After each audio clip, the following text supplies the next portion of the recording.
Honorable Chairman, sir, I draw the attention of the House to a shared global concern about racism. There appears to be a continuation of attitudes and prejudices from the colonial area, especially in the United Kingdom. Chairman, sir, the recent case of Rashmi Samant, a young student from Karnataka, Udupi area, is a classic case in point, sir. She is a bright student from Karnataka. She persevered and overcame all the challenges to become the first Indian woman president of the Oxford Students' Union. What was the treatment meted out to her, sir? Shouldn't this diversity have been celebrated? Instead of that, she was cyber-bullied to the point that she had to resign. Even the Hindu religious beliefs of her parents were publicly attacked by a faculty member, and that also went unpunished. Chairman, sir, if this happens at an institute like Oxford, what is the kind of message that goes out to the world? The second instance is the widely publicized interview of Meghan Markle, one of the erstwhile members of the royal family of the UK. A behavior of a society is actually a reflection of its beliefs and value systems, Chairman, sir.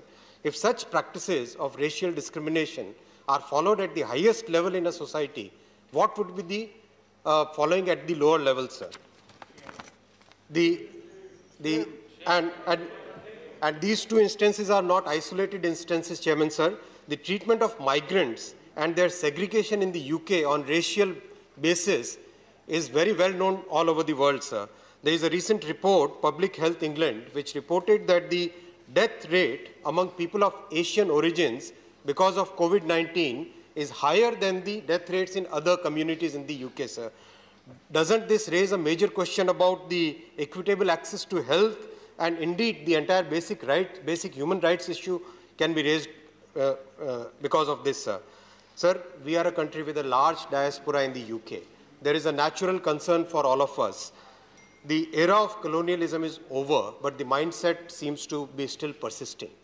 This is where the UK has to change. If it wants our respect, it has to change. Through your kind officer, I request the Honorable EM, External Affairs Minister, to take up this matter with the UK government. Right, the Minister want to respond? Yeah. Jaishankar, please. So we all sent your names. So let me first of all commend the Honourable Member for bringing up such an important issue. I note the sentiments of the House, government does, and I do want to say, sir, that as the land of Mahatma Gandhi, we can never ever turn our eyes away from racism, wherever it is, particularly so when it is in a country where we have such a large diaspora. As a friend of the UK, we also have concerns about its reputational impact. What I do want to say, sir, is that we have strong ties with the UK.